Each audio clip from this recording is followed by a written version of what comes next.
Hey y'all, Miss Brown here, your favorite 8th grade science teacher. So this is your lesson for Thursday, November 5th. So first thing is you always go to your homepage and then you click on my Bitmoji with the week number, so it's number 12, and then it will bring you here. You scroll down to Thursday. So 8.5 Two Ways to Change is page 10, 11, 12 of your journal. So on page 10, you're going to see 20 examples of physical and chemical changes right here. And you are going to sort them out into either physical or chemical changes. And on page 12 of your journal is the T-chart. On the left is physical changes and on the right is chemical changes. If you don't have scissors and glue or scissors and tape, you can just rewrite the examples. Then the second thing that we did was our gizmo. So you're going to skip pages 13 and 14. We're going to get to those on Friday. And you're going to go to page 15 and 16 in your journal. So page 15 and 16 looks just like this right here. 15 and 16. And then you are going to follow the directions. So it says chemical changes result in formations of new substances. So we're going to do a chemical change gizmo. So you're going to access Gizmo through your class link, and this is what it looks like. So here's my class link, here's Gizmo, and I'm going to click on that. Your screen will look a little different than mine because I'm the teacher screen, but that's okay. So here is what your screen will kind of look like. You are looking for this chemical change one. It should be the only one on your dashboard because you only use Gizmo in your science class, and that's the only one I've assigned y'all. So you are literally, y'all, going to walk through this worksheet exactly the way that it is, and you're going to follow the directions. So I'm going to walk through the gizmo, but I'm not going to answer the questions. And I'm doing this for people that might have Gizmo not working for them, and they need to have this video to get them through the gizmo. So I'm actually going to open this one because it's a little easier for me to read. So it says, Activity A, get the gizmo ready, turn on the label reactants checkbox. So here's my gizmo. I'm going to hit launch. And then once it loads, I'm going to hit the label reactants checkbox. Thinking. Here we go. So right here, label reactants, perfect. Then it says physical chemical changes. Remember in class we talked about the difference between exothermic and endothermic. So exo, exit, heat is released so it feels warm. Endo, think endoskeleton on the inside. So this is when heat is absorbed so it feels cold. If it helps to remember, ENDO has 4 letters and cold has 4 letters. And EXO has 3 letters and hot has 3 letters. So that's another way to remember it. So it says, in the gizmo, drag the thermometer into the flask of water. What's the starting temperature? Click play. What's the final temperature? So I'm not going to tell you the answers. I'm just going to click them. And that way y'all can have this to work through if your gizmo didn't work. So first thing it said to do, I already forgot y'all. What is the starting temperature? So hit play.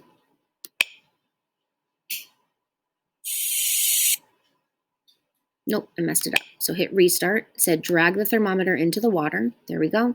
Starting temperature. Record that on your sheet right here. Then click play. Wait for the reaction to happen.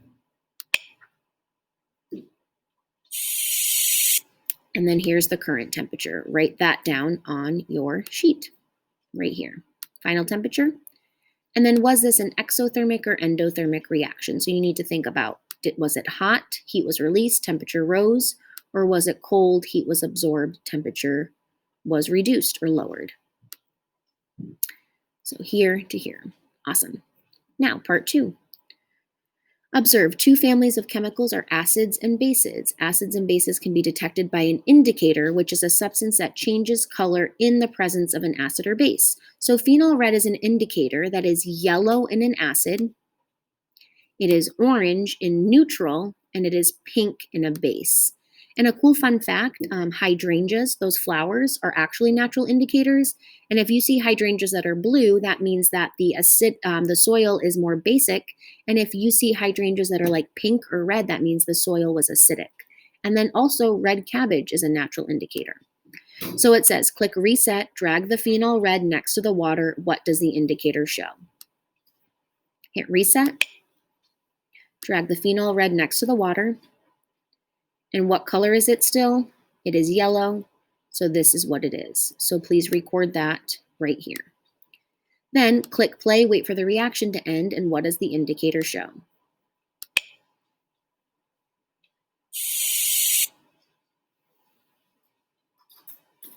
Turned pink, which means this.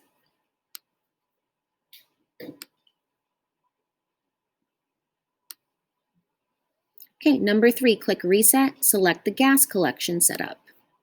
Reset, gas collection. Hit play and observe the cylinder. Was there any gas produced? What did you see? Little bubbles. What does that mean? And y'all should be looking down here for kind of any observations that they type out. There's none. So how do you know? Was there gas? And how do you know? Continue on to the next page, which is your page 16. Okay, number 4 continued. Analyze. One way that to test what kind of gas is in the cylinder is to use the splint test. A glowing splint is a wooden stick that's been lit on fire and then blown out, and it results in a glowing red hot tip. A burning splint is a split that has a burning tip. So table shows splint reacts to common gases. So if it is a glowing splint, it will go out in presence of this gas. It will ignite or burn in the presence of this gas, and it will not ignite in the presence of this gas. If it is a burning splint, it will go out in the presence of carbon dioxide and ammonia. It will keep burning in the presence of oxygen, and there will be a small explosion or a pop sound in the presence of hydrogen. So drag the glowing splint next to the cylinder. So I'm going to go here, and I'm going to drag the glowing splint next to the cylinder. Nothing happened. Glowing splint does not ignite. So you're going to go back here and you're going to tell me what you observed. Then click reset, hit play, and bring the burning splint. Hit reset, hit play. Same thing's going to happen. It goes in there. You have some gas bubbles. And now I'm going to do the burning splint. Pop, you see some ash in there. Burning splint causes a small explosion. So I'm going to write what happens with the burning splint, and based off this table above, what do you think was produced during this reaction? And then last but not least, step 5, you're going to turn on the show chemical equation box.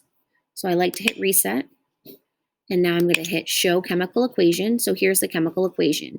You have Na, which is sodium, plus H2O, which is water, makes sodium oxide and hydrogen gas.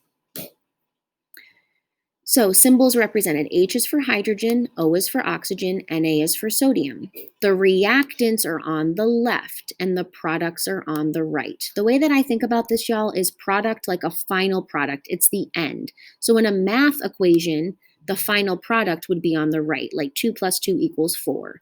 Or a production line, like a manufacturing, the Ford company, the final product would be the car. So I always remember that the reactants are the things that react on the left to make the final product on the right. So it says, for example, H2 + O2 yields, that's what that means, or makes H2O. So the reactants are hydrogen and oxygen, and the product is H2O or water. So look at the reaction shown in the gizmo. What are the reactants? So you need to look at this chemical formula and tell me what the reactants are. Are those the ones on the left or right? Then tell me what the products are. Are those the ones on the left or right? These symbols represent sodium hydroxide and hydrogen gas. Sodium hydroxide is a strong base. Chemicals that contain hydroxide ions. So remember, we know that an ion is plus or minus electrons. So ions are elements that gain or lose electrons. If I have a negative charge, that means that I gained an extra electron because electrons are negative. So how do the products of the reaction relate to the phenol red test? So you're going to answer that question thinking about the products and the reactants and how did that relate to the phenol red test. And that's it, y'all. When you are done with that, you hit next. And then just triple check that you got your gizmo done on page 15, 16. And then also, I didn't write this here, but don't forget to submit page 12 which was your physical chemical change T-chart. And that's it for Thursday, November 5th. You fill my buckets each and every day. Overflowing.